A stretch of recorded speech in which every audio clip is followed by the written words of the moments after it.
entrando a la transmisión. Muchísimas gracias.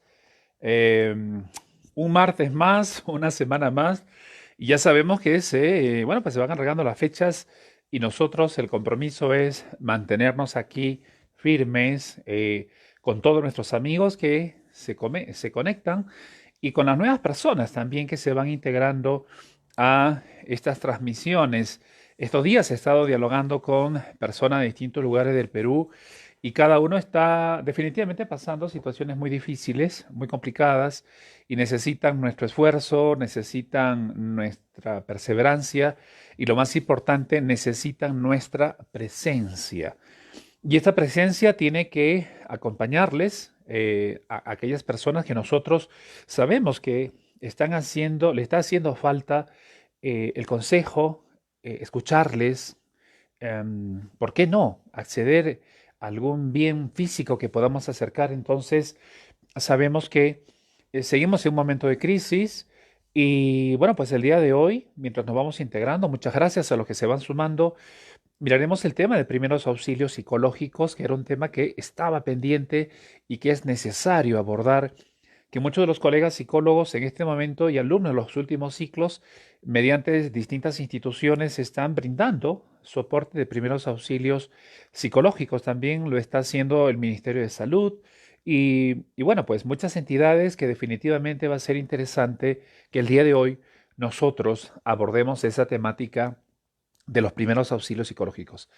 Pero antes ya de empezar con esto de qué significa la secuencia y qué es lo que nosotros podemos hacer en este espacio de primeros auxilios en la psicología, porque no todo lo vamos a poder hacer, no en todo vamos a poder intervenir, pero sí es importante llamarlos a la reflexión a muchas personas que sabemos que miran este vídeo o luego lo miran por el canal del YouTube.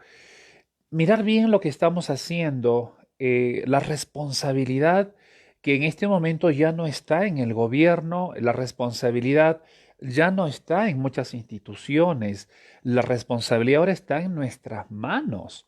Es literal esto. Y esta responsabilidad que muchos no están sabiendo qué hacer, qué difícil que es esto. Hemos mencionado en varias transmisiones aquí cómo es que la necesidad implica salir a trabajar, cómo es que la necesidad para aquellos que no avanzaron mucho y ahora tienen que obligarse a cumplir metas, objetivos, eso no lo vamos a negar y no vamos a cambiar en ningún lugar del mundo esta situación. Pero sí es importante saber que eso no tiene nada que ver con la falta de respeto que observamos en los medios de comunicación o lo vemos en nuestros barrios, esa falta de respeto donde la persona le da lo mismo. Está bien, mamá, yo sé que tú necesitas vender. Está bien, caballero, sé que necesitas hacer lo tuyo. Pero la forma atropellada, irrespetuosa, inmadura, desubicada y en muchos de los casos hasta pensemos escindido de la realidad, no tiene objetivo. No justifiquemos la necesidad por detrás de nuestra desidia o falta de estructura como seres humanos y que no hemos desarrollado habilidades para esta época. No tiene nada que ver. Me suma muchas personas que van diciendo temas muy parecidos sobre esto que estoy mencionando, que ahora esta cuarentena no terminó de abrirse, pero fíjense, todos son electricistas, todos son peluqueros, todos son todo en este momento. Esa criollada peruana. Voy a citarlo a Hildebrand, lo estaba leyendo hace unos días y es muy duro Hildebrand en sus escritos. Y es verdad, hay cosas que él menciona que son crudas y no nos gustaría escuchar, pero es cierto. Hemos perdido la batalla y la guerra, dice, no tanto por los sistemas de gobierno que ya venían desgastados, sino porque esta vez se nos ha dado la responsabilidad a nosotros. Entonces, ¿cuántos de nosotros ni siquiera hemos tenido la responsabilidad de asumir nuestra propia vida, nuestras propias decisiones? ¿O no hemos podido asumir la responsabilidad para nuestros hijos? Es decir, se nos ha dado un juguete inmenso, inmenso, llamado responsabilidad, y no sabemos qué hacer con ella. Entonces, Las personas que tienen que seguir saliendo y trabajando y ahora incorporarse, enhorabuena. Pero por favor, fíjense todo lo que está pasando. No hay respeto, la gente se confronta, le da lo mismo, hace sus fiestas. Es un gran... En Huancayo, qué vergüenza, noticia nacional en Huancayo, diciéndose que estaban jugando partido ahí, creo que en Chongo Bajo, o por esos lados. ¿Qué está pasando con las personas? La gente en serio va muriendo, ¿eh? Yo estoy estos días dialogando con personas que están en otros lugares del país y con mucha pena me cuentan su dolor. Me cuentan su dolor y me dicen, doctor, es cierto, la gente muere, es cierto. Ha muerto mi hijo, ha muerto mi esposa, ha muerto mi marido, ha muerto mi madre. Y solo me duró unos días, 3 días, 5 días. Entonces, no es una cuestión de Steven Spielberg. Es una cuestión que la gente lo está pasando muy mal. Y esto que yo me contacto con el dolor, con personas que ya han tenido un momento difícil, me dice la gente, nos da mucha rabia que no termine de comprender lo que está pasando. Y le da lo mismo. Entonces, si alguno tiene la oportunidad de hablar con una persona que ya perdió un ser querido, la cosa va en serio. La cosa no es de juego. Y esto tenemos que asumirlo con entera responsabilidad. No es una cuestión política, no es una cuestión de que si soy del gobierno, no. No. Los psicólogos estamos observando el dolor de la gente, la desesperación. Y entra que sí, precisamente atenderse en consulta por esto, porque la gente ya no sabe qué hacer. Aquí, en el barrio, como muchos de ustedes de repente quieren que toda esta gente que sale a vender irresponsablemente, y los autos ahora los vemos en las calles estacionados por todo lugar, la gente dará lo mismo. No hay respeto por nuestros compatriotas que están muriendo. Están muriendo gente joven. Esto está mal. Entonces, nos han dado un gran juguete llamado responsabilidad, que no sabemos qué hacer con él. Y creo que nunca hemos sabido qué hacer con él. Nunca. Nunca hemos tenido esa capacidad. Y para los que sí, enhorabuena, hay que contagiar esta responsabilidad, hay que mantener una estructura. Esto va a ser un caos, yo lo miro, esto va a ser un caos. Sí, pues decíamos, el Día de la Madre lo vamos a pasar aquí, el Día del Padre, ahí está, se cumplió. Y todavía, acuérdense los que vienen en transmisión anteriores veces, y pasaré mi cumpleaños, que es en julio. Todo es muy posible. Pero no tenemos esa capacidad de asumir responsabilidades, porque no asumimos nuestra entera responsabilidad con esta libertad que nos caracteriza. Y no es una cuestión de cultura. En este momento vemos que los países del mundo, los primeros, los de arriba, están con ese gran problema, idéntico, idéntico. No es una cuestión de primer mundo, segundo mundo, estamos hablando de personas, responsabilidad. Se nos olvida esto. Hablaba yo el día de hoy con una persona que con mucho dolor ha perdido a un ser querido. Una asfixia incontenible cuando te cuenta los detalles y cuando no había esto y cuando no había lo otro. Qué desesperante, me dicen, qué horrible. Pero claro, eh, quizá muchos de nosotros no escuchamos esto, lo escuchamos en noticias, pero cuando nosotros atendemos casos, no es nuestra familia, pero estamos en contacto con el dolor, carne viva. ¿Qué le dices a una persona que ha perdido a un ser querido en este escenario y por la falta de responsabilidad de muchas personas? Espero de que reaccionemos, tú que eres papá, que eres mamá, nosotros a ilustrar a nuestros hijos, los que tenemos pareja y estos son un tanto irresponsables, bueno, pues a ponerle disciplina, etcétera, hagamos todo lo posible. Pero de esta no podemos salir algunos solos, tenemos que salir todos en realidad. Y el desorden cada vez es mayor. Así que si sumamos uno a uno, ¿cuántos somos en este momento en la transmisión? Somos 36 personas, 30, no lo sé. Bueno, pero imagínense, si le hacemos el efecto multiplicador, quizás seamos no sé cuántos. Hagamos el efecto multiplicador como el COVID, pero no para dañarnos, sino para cuidarnos. Y ojalá que esto esté muy presente. Comunicar con nuestros amigos que están lejos, darles recomendaciones, no solamente estar mandando estos mensajitos para reírse o ya no sabemos qué hacer, ya todos los memes por doquier. Enviemos cosas constructivas también a las personas que nosotros queremos y tenemos que salvaguardarnos y tenemos que avanzar. El 30 de junio no vamos a salir tampoco. Y no sería necesario que esto ocurra. Porque la cosa se viene así, hay que mirar hacia el futuro. Pero esto se va a alargar, esto va a ser terrible. Hay muchas empresas que ya se declararon ahora en quiebra, en bancarrota. Las empresas aéreas en este momento. Y todo lo que tenían comprado vuelos ya fueron, están en bancarrota. Atendamos que esto está pasando, no es un sueño. No es un momento de vacaciones en casa, es un momento real. Bien, muchísimas gracias. Buenas tardes a todos los que están integrándose. Hoy estamos con estos primeros auxilios psicológicos que podemos nosotros utilizarlos en casa y que puede ser favorable, que puede ser importante. Ro, muy buenas tardes. Carly, ¿qué tal? David, ¿cómo estamos?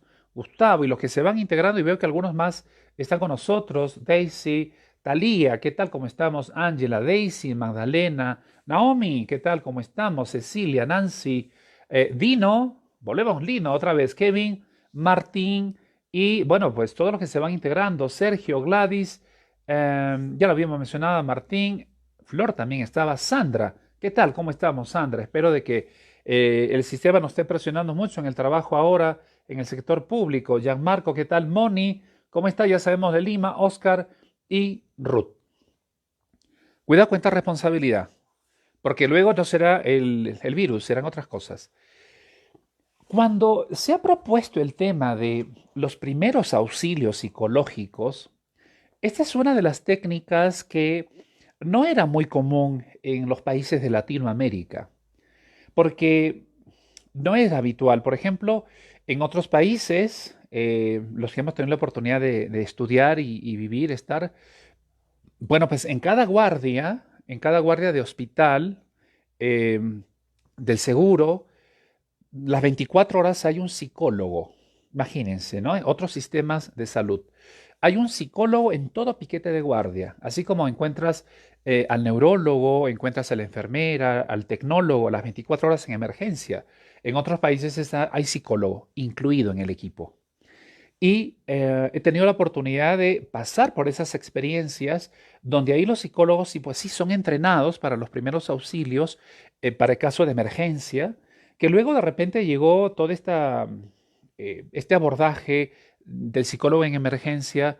En algún rato le escuché en algún congreso hace muchos años aquí en Perú y ahí quedó, no avanzó, ¿no? Pero qué importante es que no solamente los psicólogos, sino también las personas podamos aprender qué es esto de los primeros auxilios psicológicos. Porque hablamos de los primeros auxilios, ¿se acuerdan? ¿Qué pasa? Hay que saber hacer un torniquete, hay que saber cuando una persona aspira o se traga algo, cuál es el masaje que uno tiene que realizar. ¿Qué pasa cuando alguien tuviese un sofoco por un problema cardíaco? También, pues, cuál es la respiración que podríamos dar y el masaje cardíaco. Cosas muy elementales, ¿no? ¿Qué pasa cuando nos sube, nos baja la presión? Ya sabemos si las piernas las subimos, las bajamos. Bueno, todo lo que los primeros auxilios se necesita conocer en todos los trabajos y en todas las casas, ¿no?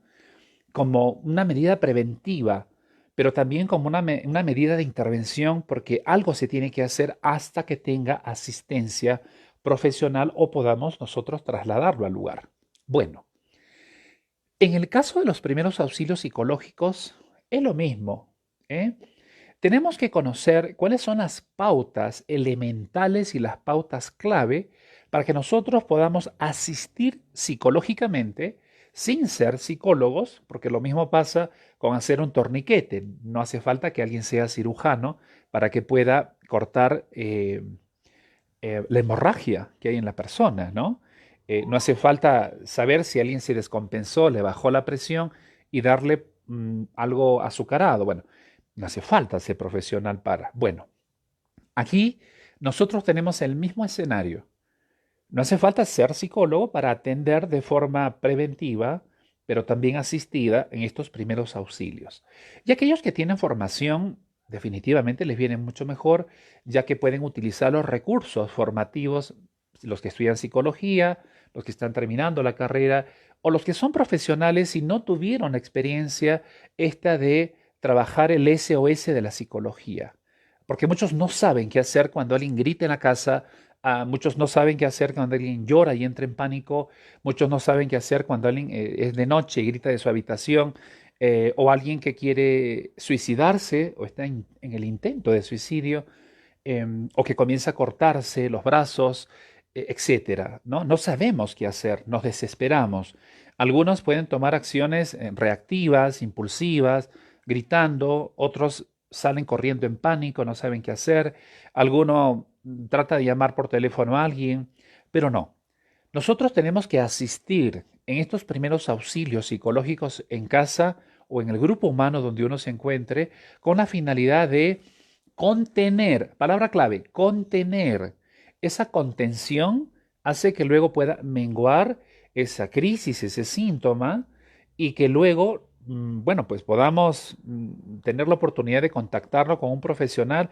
Y en esa época de pronto es simplemente ir aplicando primeros auxilios psicológicos porque podría desbordarse. ¿Cuántas personas antes que empiece este confinamiento, este aislamiento social, estaban con tratamiento psicológico, psiquiátrico? ¿Cuántos empezaban a tomar medicaciones y lo dejaron así o ya no hubo un control sobre cómo va tu medicación? ¿Cuántos estaban en un proceso de psicoterapia o les sugirieron que ya tenían que empezar un proceso de abordaje y que no se dio, bueno, por el tema del confinamiento? ¿Y cuántos ya estaban decididos ir al psicólogo o ir a buscar un apoyo en salud mental y que esto nos cortó y no nos dio la oportunidad?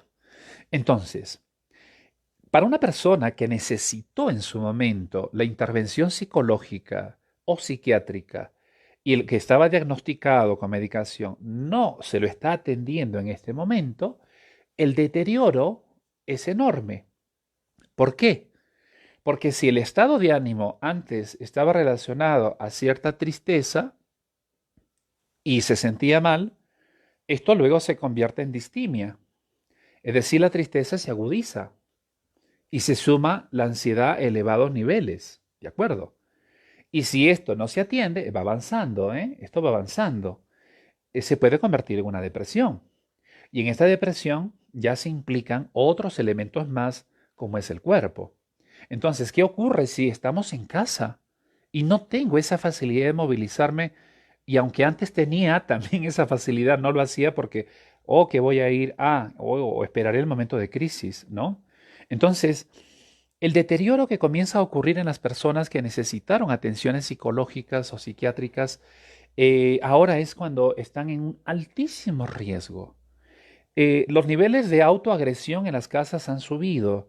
Niños, jóvenes y personas adultas.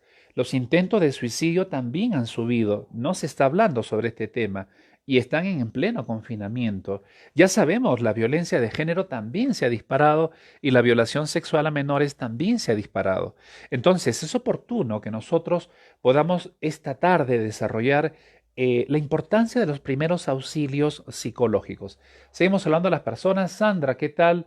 ¿Cómo estamos? Sí, bueno, por fin el tema de descanso un poquito. Sandra, Tony, buenas tardes. Liz, Marcelina, Reina, ¿cómo estamos, Reina? Y Joner, ¿no? Entonces,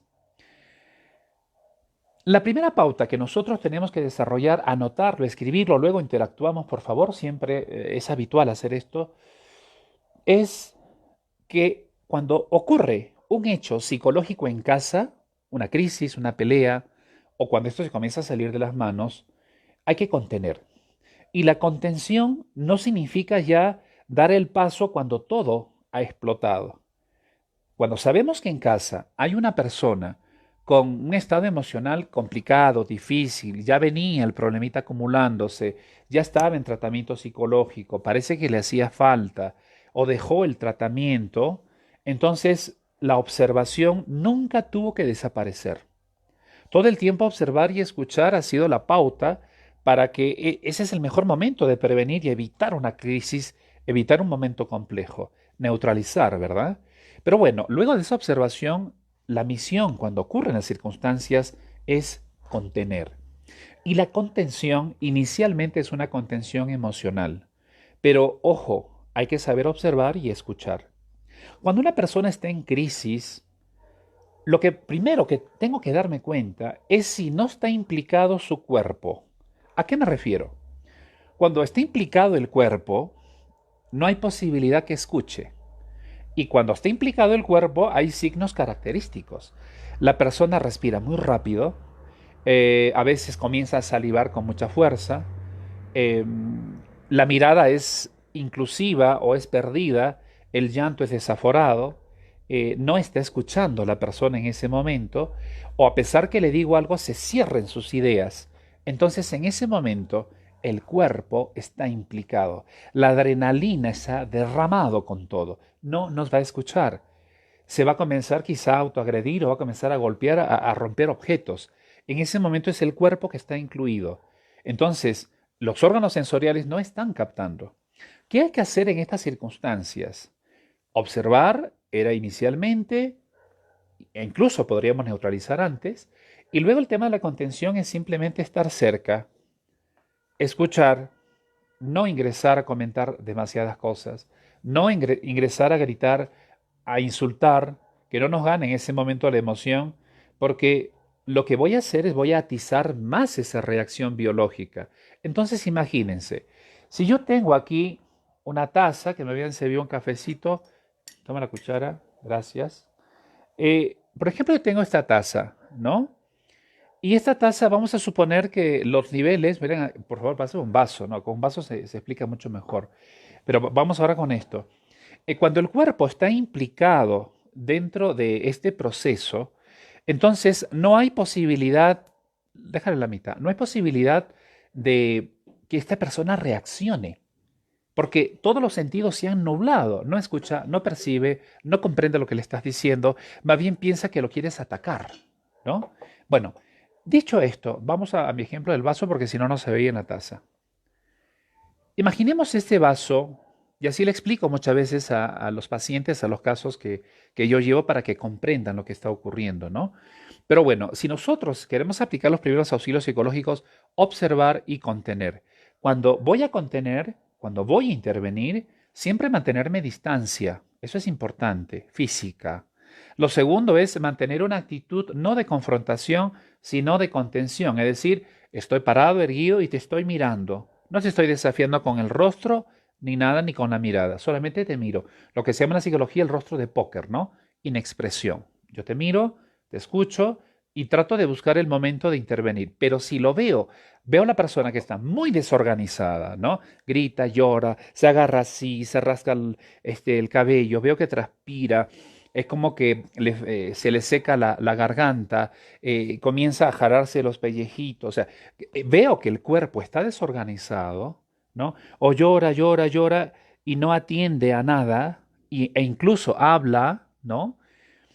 En ese momento el cuerpo está implicado. ¿Qué quiere decir? Me voy al vaso. Todos los seres humanos tenemos sustancias en el cuerpo. ¿Cuáles son? A ver si nos ayudan algunos. La adrenalina, noradrenalina, dopamina, etcétera. Y toda la lista de historias que tenemos nosotros en nuestro cuerpo.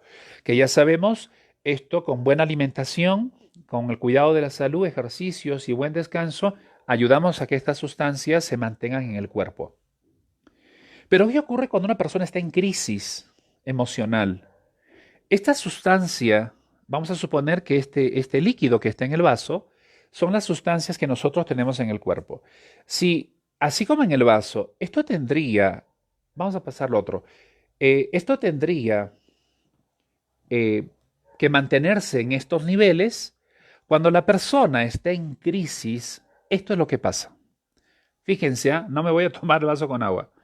Las sustancias comienzan a subir, a subir, a subir, a subir, a subir. No lo voy a derramar, que voy a mojar la alfombra. Sube, sube, sube, sube, sube. Cuando la persona está así, el cuerpo está desorganizado. Ahí no hay forma que nadie lo contenga. No te va a escuchar. En instituciones psiquiátricas, incluso, ya la contención es física. Lo que tienen que hacer es agarrar a la persona, a maniatarla en algún momento, porque me ha tocado intervenir en instituciones psiquiátricas y en ese momento es ponerle un SOS, plancharlo con un inyectable, ¿no? Etcétera. Pero ese es el recurso final que los profesionales pueden hacer. Entonces, presten atención a este ejemplo. Ahora, ¿cómo hacer para que estas sustancias, y vuelvo al ejemplo, aquí todo el equipo está moviéndose. Pásame la jarrita, por favor. Entonces, cuando las sustancias están así, que se derraman, es la persona que está desorganizada. Entonces, ¿qué tengo que hacer, no? Hacer que baje estos niveles más o menos y vuelva otra vez a su posición, es cuando estamos más estable, es cuando escuchamos, es cuando pedimos ayuda, es cuando dejamos de llorar, es cuando dejamos de gritar, etcétera. Pero cuidado, ¿qué pasa con la depresión? En la depresión, la distimia, si estos son los niveles adecuados, ahí las sustancias comienzan a disminuir más. Entonces, fíjense que los extremos pueden ser de un lado o del otro. O se derrama estas sustancias en nosotros o van disminuyendo. Y es ahí donde tenemos un momento muy complicado para quien quiere intervenir psicológicamente y dar los primeros auxilios. Entonces, observación para prevenir si es posible, y cuando voy a contener, tengo que advertir si es que la persona que está delante mío está implicado el cuerpo, y lo explicaba. Cuando ya está implicado el cuerpo y la adrenalina está así que se derrama, no va a escuchar. Ese momento no es el mejor, decíamos, ni para gritar, ni para insultar, ni para amenazar. No va a pasar absolutamente nada. No sabemos si está haciendo un cuadro de paranoia o tiene una crisis emocional de angustia y se siente más afectado con lo que tú le vas a decir. Entonces simplemente es advertir cuánto está implicado el cuerpo. Si advierto, si me doy cuenta que hay un riesgo, porque estoy mirando cuando la persona comienza a irse con la mirada a buscar algo como para agredirse, es muy notorio. Entonces, si yo este vaso que lo acabo de dejar, voy mirando al vaso y está vacío, ¿qué piensan? ¿Que se lo va a tomar vacío? Es probable que ese vaso lo quiera agarrar para tirarlo o para agredirse, cortarlo y agredirse. Entonces, qué importante es observar hacia dónde se va la vista o hacia dónde se va la actitud, porque es posible que no haya contacto visual, pero que esté así muy estático con la intención de ir a la marcha. Son dos actitudes donde yo digo, aquí el riesgo es inminente y la persona de repente va a entrar a atacar o va a entrar a atacarme, a atacarse o atacarme. Entonces ahí es el momento donde uno dice, bueno, necesito quizá otras personas que me apoyen, que me ayuden. Hay una técnica que de algunos alumnos que pasaron algún diploma conmigo, cuando el caso lo requiere, cuando ya veo que una persona está así, lo que tengo que hacer es ir contra la pared. Ojo, no voy a pegarle ni esas cosas, contenerlo. Cuando la persona siente que se desborda y todo está muy mal, hay una teoría de Winnicott y una teoría de, bueno, algunas teorías, no es entrar mucho en ellas, pero los que son en psicología seguro que lo van a advertir, la teoría de Winnicott y la teoría de Melanie Klein, ¿no? O sea, dice la psicología que cuando nosotros nacemos no percibimos que tenemos un cuerpo, ¿no? Estamos como desmembrados. Y es la madre la que se encarga de darle ese holding, ese espacio de cargarle y tocarlo y jugar y acariciarlo, etcétera, para que vaya organizando el bebé su cuerpo, ¿de acuerdo? Y luego entramos con la coordinación de manos, miras en el espejo, bueno, así va organizando su esquema corporal y luego va sintiendo que tiene un cuerpo. Entonces siente la motricidad y por eso que está la estimulación temprana. Bueno, ¿por qué dije todo eso? Porque cuando una persona ingresa en esta crisis emocional, ese holding que había armado, el que tenía un cuerpo, siente que no lo tiene, que está disperso. Eso, siente que no tiene un cuerpo, siente que no está en este mundo, ingresa en la despersonalización. Es disreal lo que está viviendo en ese momento. Por lo tanto, no siente dolor, no siente muchas cosas. Y es que por eso cuando va a agredirse, no siente ese dolor. Incluso para algunos los libera, como el caso del cutting, ¿no? Se corta y se siente más tranquilo. Entonces, cuando una persona está en crisis emocional, ese cuerpo que la vida se encargó de contenerlo y reconocer que tenía, y de ahí venía luego el proceso de la autoestima, el reconocimiento de sí mismo, el tener un estado yoico, o sea, todo ese proceso, en un momento de crisis se rompe, no existe. La persona siente que no tiene el cuerpo, la persona siente que no tiene una vida, la persona siente incluso hasta que ni respira. Hay investigaciones que se han realizado sobre este tema y cuando las personas en grupo control experimental se ha observado que están en crisis y se ha intentado preguntar, observar, bueno, están fuera de sitio, no están dentro de su cuerpo, ¿no? Entonces, ¿qué es lo que hay que hacer en ese momento? Cuando veo que la crisis está fuerte, tengo que hacer el proceso de contención. Y el proceso de contención es tomar de los hombros a la persona sin, por favor, provocar la situación. Para eso puedo tomarlo de los brazos, de los codos, ¿no? O puedo tomarlo de los hombros, si es que el caso lo amerita. Pero para esto me voy acercando. Si veo que me permite ese espacio físico, esto que le voy hablando, viene como las películas, ¿no? Cuando quiero que baje el arma, le va diciendo cosas, pero se va acercando, es igualito. Ahí estás interviniendo de forma directa. Entonces me voy acercando, si el espacio me lo va permitiendo, y así no me lo vaya permitiendo, tengo que ser más decisivo con lo que le estoy diciendo, mirar en los ojos es importante, ofrecerle ayuda es importante y decirle que yo también estoy para ayudarte. Perfecto. Entonces, si me permite ese espacio vital, ya estoy incluido, lo que decía Kurt Lewin, en su espacio vital. Me ha dado la posibilidad de, ¿no? Y es ahí donde yo podría acercarme y en el son de acariciar o no, de empezar a contener, ir llevándolo despacio o un poco aproximado hacia la pared. Cuidado, no es golpe, no es nada de esto. Y que la persona sienta que está entre mis manos y está entre la pared. Está, no está entre la espalda y la pared, ¿ah? Sino que esa parte física donde vuelve a sentir su cuerpo es importante, vuelve a conectar otra vez. Otros recursos, dependiendo de la casuística, es abrazar a la persona. También depende de la edad, el nivel de crisis que pueda tener. Y en ese abrazar también estamos hablando de contención física. Lo que una persona necesita en estas situaciones es contacto físico. Hablaremos luego qué pasa con los que no quieren. Sandra, ¿cómo hacer eh, para autocalmarse los ataques de pánico? El hecho es el mismo, Sandra. El contacto físico va a funcionar con otras personas, pero también va a funcionar con nosotros mismos. Por eso, si en algún rato uno es consciente de lo que está pasando, lo que nos está ocurriendo, qué bueno es ir a abrazarse, qué bueno es acariciarse, qué bueno es encontrarse con uno mismo. Pero antes de entrar en este ataque de pánico, sería bueno darnos cuenta si es que estamos en un momento difícil. La autocaricia, el abrazarse, el acurrucarse. Hay una técnica importante que es tumbarnos sobre el suelo, sobre una frazada, no sobre la cama, algo más duro, más firme, y ponerse en posición fetal, ¿sí? ¿Sí? La posición fetal, así como cuando estábamos en el vientre de nuestra madre, ponernos en posición fetal muy acurrucaditos y abrazándonos. En ese momento, sensitivamente comenzamos a hacer una reconexión de aquello que fue en nuestra vida. Pero esta posición fetal es la que nos invita a contactar todo el cuerpo. Pero en este abrazo es importante. Bien, teníamos a unas personas más, Miguel, Ángela, Catherine, Sol, Ali, ¿cómo estamos? Lima, Diana, Graciela, Betty, Luisa, Ronald, Litson, Lina, ¿cómo estamos? Miriam, Yulsa, ¿sí? Karen, Brisa, Ángela, Miguel, Giovanna, Catherine. Muchísimas gracias por estar aquí. Y aquí estamos también con María. Y vamos a algunos comentarios también que van apareciendo. Ya estamos en ese escenario.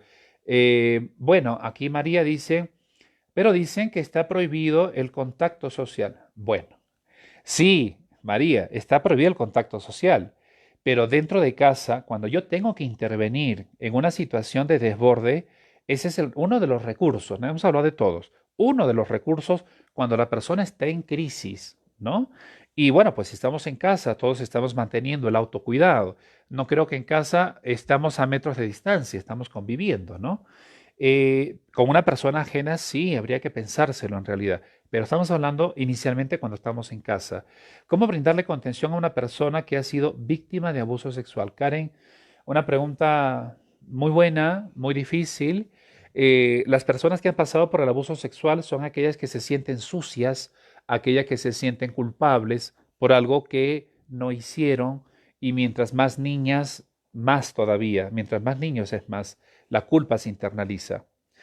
Las personas con víctima sexual, producto de víctima sexual, violación sexual, no es recomendable ir al contacto físico de forma inicial, porque no lo van a aceptar. Si lo acepta, me incluyo. Si no me acepta, no. Y preferiblemente el primer contacto sexual que sea con una persona de su mismo sexo. De pronto, si yo sé que mi familiar, mi hija, mi prima ha sido violentada como varón, es posible que no me reciba este abrazo. Pero puede ser que sí lo reciba de la madre, o sí lo reciba de la hermana, o sí lo reciba de la psicóloga, ¿no? Entonces, inicialmente, seguro que es la persona del mismo sexo, pero no es lo primero que ocurre el contacto físico. Hay que primero ganarse la confianza, y cuando llegue el momento que la persona, que esto es un trabajo muy especializado, en realidad en casa no se podría manejar. De muchos de los casos que yo he manejado por violación sexual y que han sido judicializados, las pequeñas de todos los años de edad, pequeñas de 5, pequeñas de 7, pequeñas de 8, pequeñas de 12, atendiéndolas por violación sexual, ya en psicoterapia. Y ahí nos damos cuenta que es esto, el contacto físico inicial no era lo propio. Y yo varón del otro lado. Entonces, qué importante es ganarse la confianza, escuchar, saber lo que le ocurrió. Por eso que esto es muy, muy, muy en la psicoterapia. Cuidado, cuidado. Es muy delicado el tema. No puede estar exponiéndose al menor así, porque sí. Y luego cuando ya la persona saca las cosas, hace catarsis, comenta, en detalle o no, lo importante no es el detalle. Y lo que tiene guardado, ese asco, esa desesperación o frustración, es el que lo pone en palabra. El paso siguiente es la proximidad física. Es como que se autoriza el ser humano cuando hace esa catarsis y permite recibir ese apoyo y esa ayuda. Pero qué importante en este escenario era la pregunta, sí, se me fue. Siempre yo pregunto quién era, ¿no? Era la pregunta de Karen. Sí, en ese momento hay que preguntarle, ¿quieres que me acerque? Me gustaría darte un abrazo. Quiero que me diga algo, ¿no? O me gustaría tocarte las manos. Pero hay que tener cuidado con esto porque el nivel de violencia sexual que ha recibido un menor hay que valorarlo para que luego pueda permitir esto. Y si estamos en una consulta de psicoterapia y si es un varón quien está atendiendo, cuidado con toda la parte ética posterior y no lo haría yo de forma inicial, trabajaría con un equipo interdisciplinario, con otras psicólogas dentro del equipo para evitar algunas situaciones, porque todavía está nocivo esto. Bueno, estos primeros auxilios psicológicos ya hemos visto un primer tramo y no es igual para los niños, los adultos y los mayores. Esto es importante resaltar. Va cambiando el escenario porque estamos hablando de distintas edades, ¿no? De pronto lo más difícil es contener a un adolescente, a un puber adolescente, alguien que ya tiene sus 13, 14, 17, 18. Esa edad es la más cruda. Es la más cruda porque está en una etapa de confrontación con la vida. Está en un momento donde más bien todo lo critica. Está buscando la identidad, está buscando muchas cosas, ¿no? Entonces, en esas circunstancias, ahí sí hay que prepararnos y con los adultos a ese tipo de contención.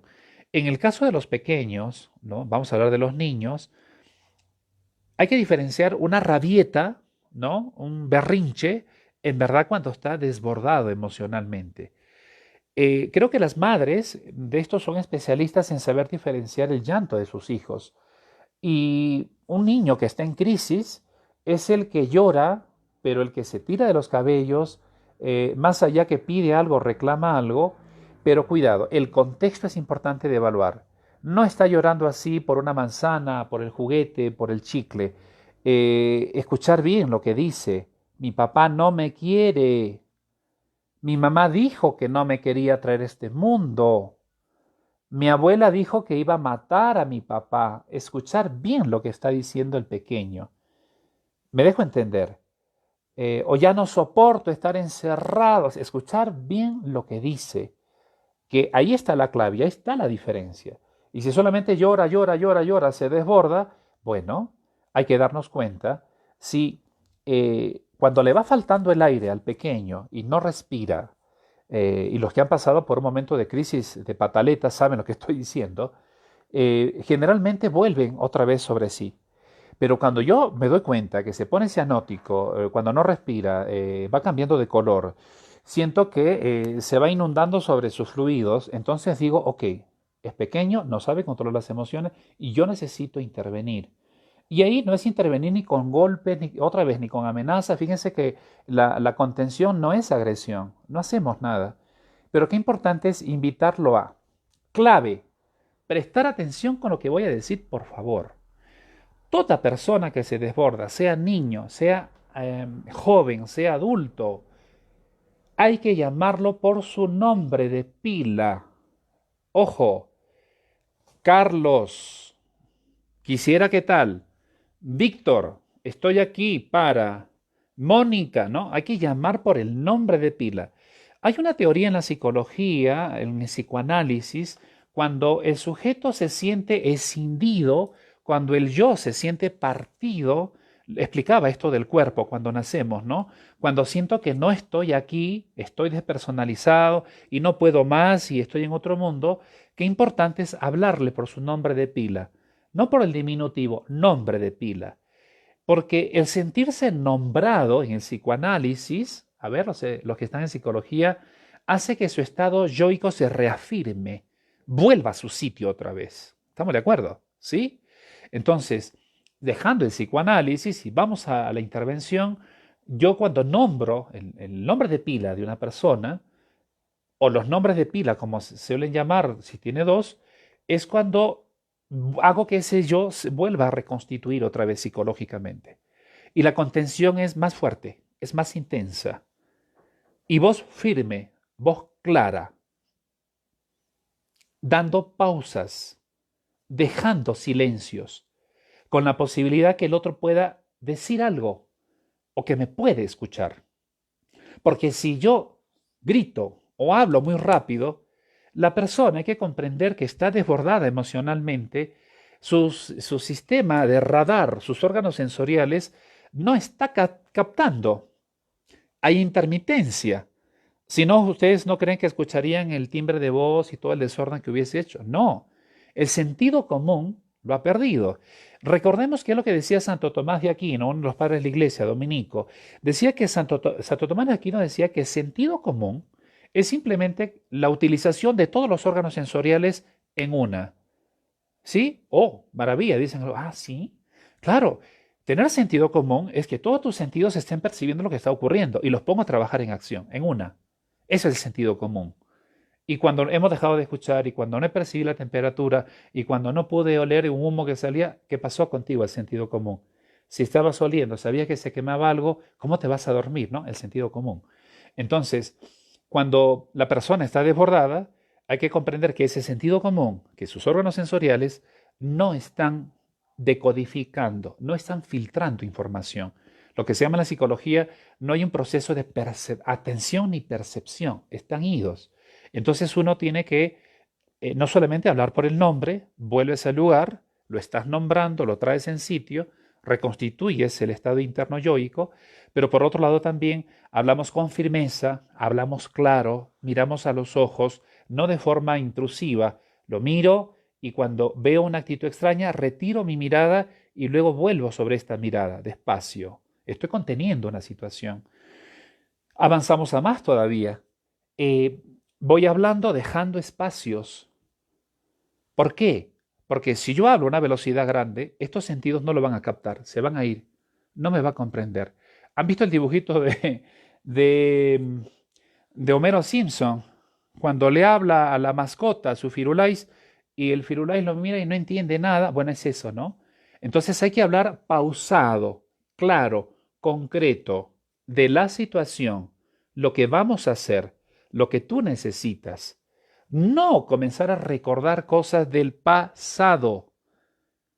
Pero fíjate, tú hiciste lo mejor, le diste lo mejor, él se aprovechó de ti, ya está, no te valoró. No, imposible. En un contexto de contención, jamás, jamás tienes que hablar del pasado. Nunca, nunca. Es ponerle un revólver en la cabeza. No lo va a soportar. No lo va a soportar. No es el momento. Entonces, nunca hablar del pasado. Hay que hablar del presente, lo que está ahora ocurriendo, y valorar si es que voy a dar un paso en hablar acerca del futuro. y no me voy a invadir tampoco acerca del futuro. ¿Pero por qué? Porque si de pronto esta persona tiene una angustia, como decía Víctor Frankl, una neurosis noógena, es decir, está preocupado por el futuro y no sabe qué va a pasar y piensa que no quiere morir y los problemas que va a tener y nadie le va a hacer caso, otra vez le pongo el revólver del otro lado. En un sistema de contención, no hablar ni del pasado ni del futuro. Activa. Eso liquida a la persona. Porque si la persona tuviese esa posibilidad de correlación del tiempo, no entraría en esta crisis. Hay que situarse aquí y ahora, como dice la Gestalt, ¿no? Aquí y ahora. Decir lo que está pasando, decir lo que vamos a hacer en este instante, hacia dónde nos vamos a dirigir. Eh, Estas contenciones que uno tiene, lógicamente hay que diferenciarlo cuando hay problemas psiquiátricos. En los problemas psiquiátricos, donde hay medicación, es mucho más complicado, porque tendríamos que revisar que la medicación la está ingiriendo. Por favor, no, alguno, si sabe que está tomando medicinas en casa, no hay que creerle que ya lo tomó. Yo he tenido casos cuando trabajaba en clínica, en el exterior, en clínica psiquiátrica. Cuando yo digo siempre, estaba en una clínica psiquiátrica, todo el mundo pensaba de paciente. No. ¿Qué hacían los pacientes? Fíjense hasta dónde llega la locura, ¿no? Dejaba que las caries sean enormes, unos cráteres, y tomaba la pastilla, pero con la lengua la dirigían la pastilla ahí y la tenían contenida. Lógicamente no lo tomaba y se descompensaba la persona. O sea, hay toda una casuística aquí. Ya tomé, no tomé. Eso de que sí lo voy a tomar, no. Hasta que no haya esta psicoeducación, tome conciencia que tiene un problema, definitivamente no hay que parar esto. Un poquito vamos acá. Eh, sí, ¿con quién estamos? Con Liz. Buenas tardes. ¿Y qué hacer cuando un adolescente presenta estrés postraumático producto de una violación? A ver, me imagino que será una mujer, ¿no? No, porque también los chicos pueden pasar por todo este proceso. Primero habría que hacer, Liz, una valoración si tiene en realidad un estrés postraumático. Porque haciendo un diagnóstico diferencial puede ser un estrés postraumático, ojo, o puede ser una crisis de angustia, o puede ser una fobia que se ha desatado, ¿no? O comienza a generar distimia, o sea, habría que hacer un buen tamizaje, ¿eh? Un buen tamizaje para advertirlo. Vamos a suponer que sí, pues habría un estrés postraumático. Hay que recordar que el estrés postraumático, que una vez transitado un hecho difícil, que el estrés postraumático es cuando ya ha pasado el evento y sentimos que esto todavía continúa, pero hay que ver si está asociado, correlacionado a otro tipo de sintomatología. Cuidado con esto, hay que mirar porque si no se nos puede ir las manos. Es posible que ya el cuerpo esté implicado y a partir de ahí tendríamos que tener otro camino. Pero la reestructuración cognitiva funciona muy bien para aquellos que están en un proceso de estrés postraumático. Y la reestructuración cognitiva es trabajar con los pensamientos del presente, pero cuando tocamos los pensamientos del pasado, podríamos combinar con algo de psicoanálisis, ¿no? Es decir, comenzar a liberar la culpa. Hay que liberar la culpa, ¿no? Porque generalmente cuando ha habido procesos de violación, vejamen, o ha habido maltrato infantil, generalmente se internaliza la culpa. Por eso que es importante que aún en este escenario, para que este nivel de estrés pueda bajar, la reestructuración cognitiva siempre lo va a invitar a la persona a que hable, a que no deje nada guardado. Y hay que ser muy respetuoso y muy cuidadoso. Liz, si fuera psicóloga o estás en el ámbito, sería precioso porque hay muchos recursos para acceder. De pronto en casa estaríamos limitados si no tenemos la especialidad. Pero ¿qué hacer en casa? Porque estamos con estos primeros auxilios. Cuando quiere hablar, escucharle. Así sea temático. Está en bucle. Hay que dejar que se exprese. Y llegado un momento, sí intervenir con algunas palabras reflexivas. Esto quizá lo trate el profesional. Recordemos que es primeros auxilios psicológicos. Si yo necesito hablar, voy a intervenir en un plan reflexivo de cómo estás ahora. Ahora, evitar decir te comprendo. En intervención es difícil que tú le digas a alguien te comprendo, te entiendo. ¿Qué creen que va a decirte alguno? ¿Y usted qué sabe? ¿Y tú qué sabes qué significa que me hayan violado? ¿Y tú qué sabes? No, entonces podemos exponernos demasiado. Entonces, no decir te comprendo, decirle, mira, Fernandita, es difícil lo que me estás contando. Es muy difícil lo que me estás contando. Y veo que esto te invade muchísimo. Y yo al mirarte así también me invado, ¿no? Me dejo entender. Pero no voy a un plan te comprendo, porque cuando digo te comprendo, la persona fácilmente podría sentir o decir, tú no entiendes porque tú no lo has pasado. ¿Y cuántas veces cuando hemos querido intervenir nos han dicho, si tú no lo has pasado, ¿cómo tú sabes? Y ahí es cuando hemos perdido el contacto, ¿no? Carmen, con mi esposo nos hacemos renegar, me pongo a llorar y tengo unas ganas de tomar e irme a la cantina. Salud. Habría que preguntarle muchas cosas, Carmen, que definitivamente no es la salida, ¿no? Pero quienes ya han tenido alguna experiencia preliminar de cómo contener sus penas, bajar su ansiedad, estar un poco más neutralizado, quizá el alcohol, etcétera, ¿no? Pueden sumarse.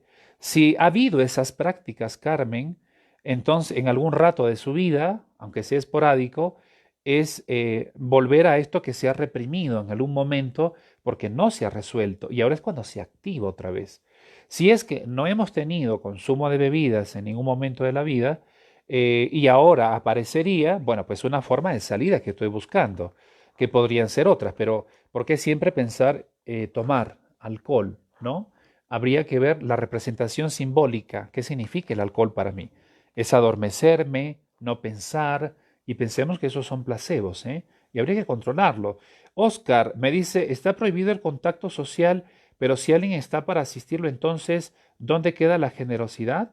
Porque, porque solo, bueno, porque muchos solo se quedan viendo, es verdad. Ahora en este problema de aislamiento social, sí, pues no podemos hacer demasiado.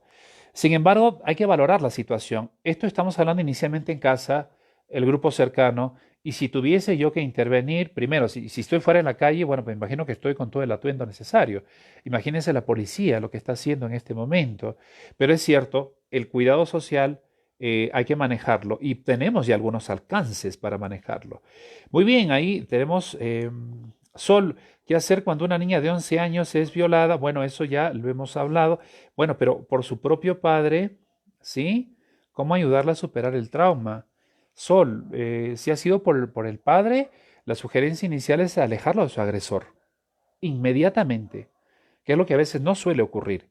Alejarlo del agresor, sacarla de contexto, porque estar advirtiendo a su agresor en presencia la descompensa mucho más. El vacío es enorme, la desprotección es a plenitud y es lo que no queremos en realidad. Por lo tanto, qué importante primero alejar al agresor. Sí, pasar por una intervención profesional es importante, pero ¿qué hacer mientras tanto? Es dialogar, hablar, conocerte, ganarnos la confianza, que me comente algo si es que lo quiere hacer y luego es ir avanzando. Pero lo más importante es sí sacar la culpa. Cuando son pequeños inicialmente, yo siempre les digo, ¿no? A ver, ¿cuántos años tienes? Me acuerdo una pequeña de 7 años, violentada por adolescentes. Tres adolescentes con una pequeña de 7. Humanamente invadido por esta noticia, proceso judicializado, etcétera, en fin. Y esta pequeña de 7 años le digo, a ver, ¿tú qué estabas haciendo, mi amor? ¿Qué hacías, hija? Yo estaba jugando y vinieron estos chicos y mi hermano también estaba conmigo, su hermano un añito menor que ella, que presenció absolutamente todo, ¿eh? Lo amarraron, lo amordazaron y lo dejaron tirado ahí y viendo todo lo que le hacían a la hermana. Madre mía, qué terrible lo que estoy contando. Y ella, bueno, pues fue violentada como tal. Pero ya entrando en materia, es cuando uno se va ganando el espacio, pero qué importante es desinstalarle la culpa, porque la culpa en ese momento se camufla como si fuera una dinamita, se camufla en la mente y la persona piensa que lo ha provocado. Peor todavía si un adulto dice, tú lo provocaste, tú le insinuaste, y estas madres que quieren defender al marido, o al nuevo marido, por favor. Y a partir de liberar esa culpa, pero tú estabas jugando, pero tú tenías tal edad, tú lo buscaste, ¿no? ¿Tú sabías lo que iba a pasar? No. Cuando estaba ocurriendo, ¿tú querías que esto acabe? Sí. ¿Te sentías mal? Sí. ¿Querías pedir ayuda? Sí. Entonces no fue tuyo. Eso fueron de otros que sí tienen que pagar, tienen que hacer cosas. Yo sugeriría ahí, qué importante a la pregunta, Sol, un proceso judicial es algo que también tendría que estar incluido. Y luego que nos dan ese espacio, darle mucho cariño. El contacto físico, la caricia, la ternura es muy importante. Cómo actuar cuando los padres, nos dice Carola, a una hija de 14 años se manda un pack con su novio, se manda el pack, ya sabemos cuál es el pack, ¿no? Fotos y videos de fuerte contenido. Carola, ella está en el descubrimiento sexual, está en los caracteres sexuales secundarios, sí comienza a ser violento, da lo mismo sea el enamorado, no sea el enamorado, sea el novio. Yo pienso que la palabra novio puede ser muy grande para una jovencita de 14 años y ahí hay un desorden en ambos.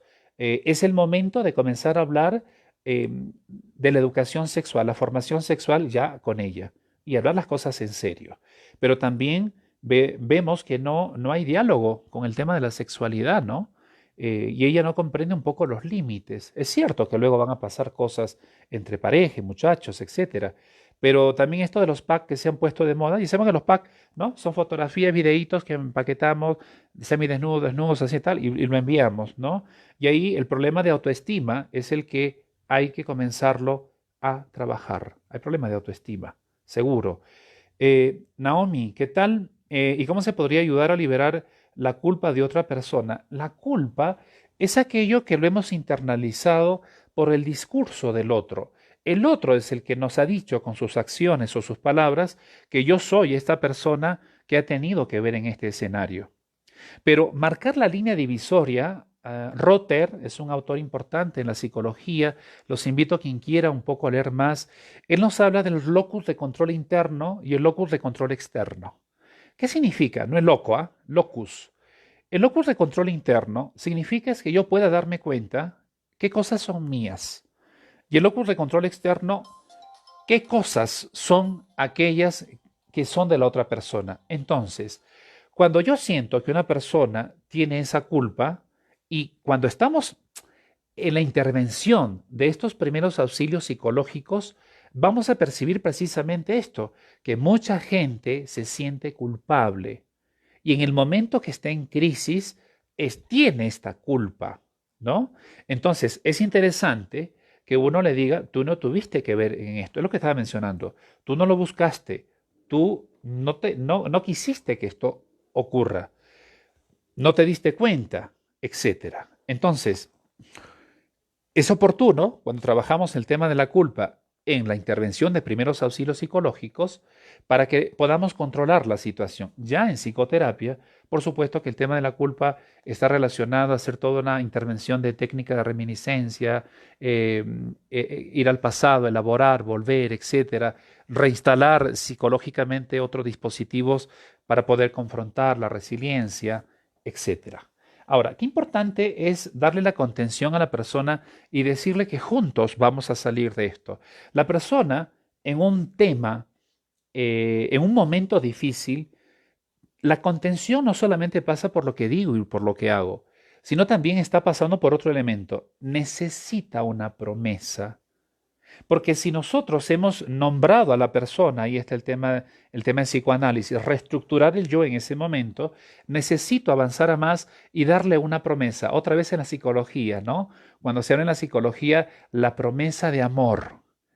Y la promesa de amor está dada en esta primera díada de la madre con el hijo y luego con el padre, y a algunos les sonará el complejo de Edipo por ahí. Entonces, una promesa de amor, la promesa del futuro.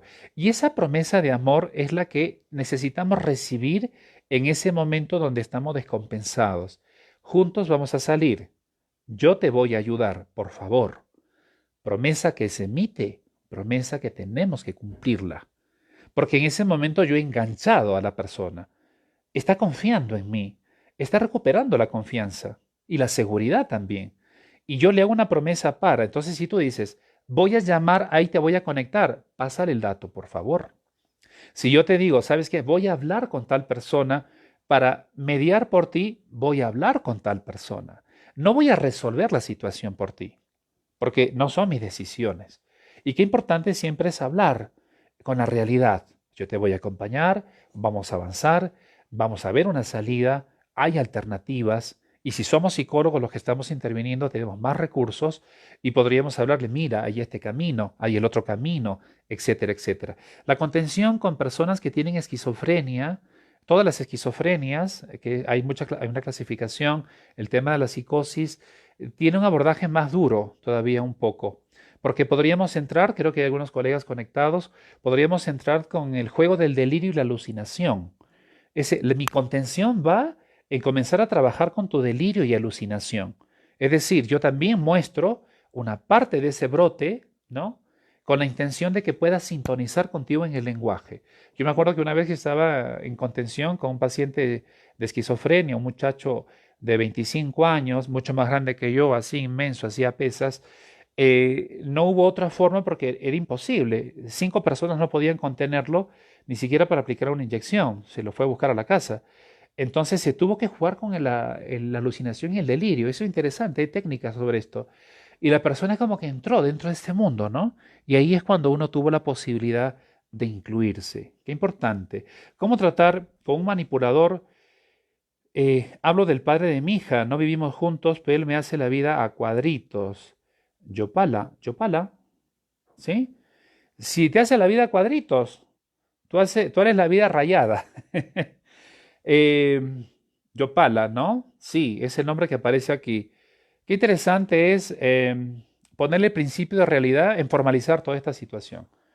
Proceso legal, judicial, orden de alejamiento, intervención psicológica para ustedes, en este caso para tu hija. De repente él está frustrado, tiene un proceso quizás judicial de alimentos, está con ira, muchas cosas pueden haber, o de repente está temiendo de que tengas una nueva pareja o ya la tienes y está celoso de la situación. Entonces, lo importante aquí es poner un alejamiento legal, pero lo más interesante es no engancharse a su discurso, no engancharse al mensaje, no engancharse a lo que llama. De repente, si tiene que ver por su hija, bueno, pues legalmente nos arreglamos, pero ya no contestar llamadas, ya no entrar en ese circuito, porque no vamos a conseguir absolutamente nada. Bueno, muchas gracias a todos los que se suman. Richard, ¿qué tal? La reestructuración cognitiva pasado 10 a 15 años, ¿cómo es el proceso después de haber pasado un trauma de violencia física y psicológicamente por parte de la madre? A ver, quiero comprender que esta técnica de reestructurar ideas, reciclarlas, adquirir nuevos repertorios conductuales, etcétera, estamos hablando de una persona que ha recibido violencia física por parte de la madre y que ocurrió cuando tenía estas edades. ¿Sí? Puede ser, es lo que yo estoy comprendiendo al menos. Eh, Cuando existe violencia física, violación, lo primero que hay que sacar esos estigmas guardados en la mente de la persona.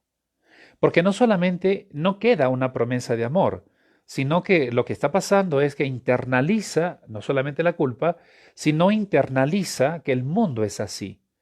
Y hay que comenzar a cambiar la estructura paradigmática que genera una persona, comenzar a cambiar esos pensamientos y comenzar a ver cómo un pensamiento activa otros pensamientos negativos o un pensamiento activa emociones negativas.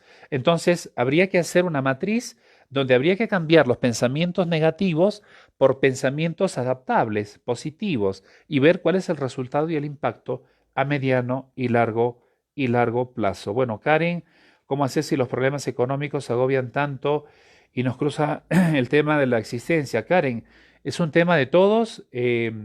Buscar nuevas rutas, buscar nuevos caminos, la creatividad es algo que podría incluirse. También buscar accesos, personas de soporte, buscar apoyo profesional. De pronto, aquí sería bueno, Karen, comenzar a volver sobre la técnica de resolución de conflictos, ¿no? Saber identificar el problema, jerarquía de alternativas, buscar algunas posibilidades. Lucía, ¿cómo ayudar a alguien que está en plena crisis de ansiedad? Los que están con ataque de ansiedad lloran, se desesperan, transpiran, no pueden dormir, hay una descompensación del cuerpo, ahí hablar con ellos no va a funcionar. De repente, esto que hemos sugerido, hacer ejercicio, bajar la adrenalina en el cuerpo, es importante. Si podemos adquirir algunas hierbitas para tomar, ¿no? Que está relacionado al pimpinela, estas cosas que ya sabemos, ¿no? Raíz de valeriana, etcétera. Pero lo más importante de una persona que está en ansiedad es que comienza a revisar sus pensamientos otra vez. ¿Qué piensas que no va a ocurrir? ¿O qué piensas que sí va a ocurrir? Y comenzar a buscar algunos pensamientos más adaptables. Leticia, Talía, ¿qué tal? ¿Cómo estamos? Lucía también. Muy interesante. Bueno, perfecto, perfecto. Muchísimas gracias. El tiempo se nos ha ido, ha volado. Parafraseo como cierre lo siguiente. Los primeros auxilios psicológicos lo podemos dar los psicólogos que tenemos recursos y podríamos avanzar a más. Pero cualquier persona en casa, papá, mamá o hermano, podría intervenir. Y hemos dado pautas claras. Estar observando todo el tiempo para prevenir la situación es interesante. Intervenir para cortarle el pensamiento y que no siga la hilación. Si ya esto no ha funcionado, se me fue de las manos, contener. La contención, ¿qué significa? Es ingresar a su espacio si es que veo que no se va a desbordar y podemos dialogar y ahí puedes simplemente nombrarlo por su nombre de pila, darle alternativas, promesa de salida, punto. ¿Qué pasa si es que la persona ya se desbordó?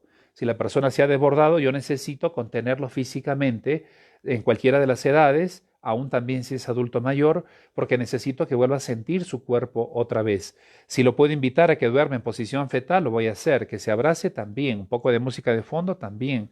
Si voy a invitarlo al abrazo con la cercanía es importante. Si uno está con medicación psiquiátrica, es importante que no las deje, las tiene que seguir tomando. Buscar el asesoramiento del psiquiatra en su momento, pero también los psicólogos en su momento podemos apoyar en esto, en darles algunas pautas, inclusive de modificación de, si conocemos farmacología, ¿no? De esta medicación. ¿Cómo ayudar a alguien que tiene ideas suicidas? Shirley, sí. Las ideas suicidas, ¿verdad que hay que abrir otra transmisión para este tema? De repente un día podemos abordar este tema exclusivo de las autolesiones y el suicidio, ¿no? Eh, bueno, ayudar a una persona que está con estas, el pensamiento todavía no llegó a la acción. Y es posible que ese pensamiento suicida es porque hay un nivel de ansiedad y estrés muy elevado, donde la persona no encuentra salida, no tiene recursos personales para encontrar nuevas rutas. Entonces, lo que tenemos que hacer es comenzar a hablar de proyectos con la persona que dejó, que le gustaría retomar, darle oportunidades para que esto ocurra, porque cuando la persona está con ideas suicidas, repetitivas, es cuando el camino siente que ya está corto, no hay más para seguir, y siente que ahí tiene que quedar. Entonces, ¿qué hay que hacer metafóricamente? Es comenzar a romper ese espacio para que tenga posibilidad de salida o buscar otra ruta, ¿no? Y esto significa comenzar a hablar no de tu futuro exactamente, de proyectos que hay que realizar, de cosas que tendría que ocurrir a nivel social, y es cuando la persona comienza a destrabar estas posibilidades, ¿no? Bien, la contención es importante, la observación también, la contención física si el caso lo requiere. Hablar pausado, claro, los órganos sensoriales ya no están funcionando al 100%. Acordémonos esto del vaso, que nos descompensamos. El cuerpo está implicado. Si el cuerpo está implicado, no perdamos el tiempo en gritar, hablar y no sé cuánto. Simplemente es lo que le digo, contener, hablar, decirle por su nombre, acercarse, contenerlo físicamente si el caso lo requiere, darle una promesa y luego cumplir, pero la promesa es con cuota de realidad. No es que yo voy a resolvértelo todo y que voy a estar contigo. Y así tiene que ser la presencia. Y si sentimos que esta persona nos da tiempo luego para buscar ayuda profesional, invitarlo a que respire, por eso que las técnicas de respiración debemos conocerlas, ¿no? La técnica facilísima y clásica del 4-7-8. Vamos a tomar aire por la nariz 4 segundos, retenerlo 7 segundos y botarlo por la boca durante 8 segundos. Subimos de niveles, ¿no? No es el 4-5-8, vamos subiendo por segundos. Luego será el 6, el 9 y el 10, ¿no? Vamos subiendo para que el cuerpo pueda reorganizarse. Pero sí es importante también como terapia de primeros auxilios es que la persona cuando no puede poner en palabra, que escriba aquello que está sintiendo y aquello que le gustaría lograr. Bueno, eh, no podemos diagnosticar, no podemos decir que tiene tal problema, no somos psicólogos algunos para decirlo, y si aún lo fuésemos, hay que pensar que no estamos frente a una batería de pruebas y cosas para que nosotros podamos evaluar en ese escenario. No es el mejor escenario, es saber intervenir en el momento oportuno. Y lo más importante, cuidar la tranquilidad. Si alguien está por lesionarse, si alguien vemos que se está lesionando, en ese momento no te invadas en una crisis emocional. Prepárate a que si tienes en casa una persona con dificultades, que en algún momento veas una escena fuerte, si sabes que es así. Pero simplemente acércate, mira bien si está corriendo peligro su vida o si está corriendo peligro alguien cercano e interven.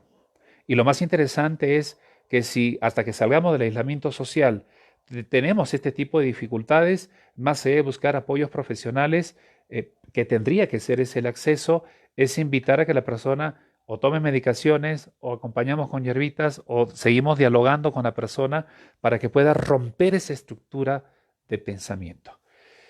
De mi parte, muchísimas gracias. El tiempo se hizo cortísimo, gracias a todas las participaciones.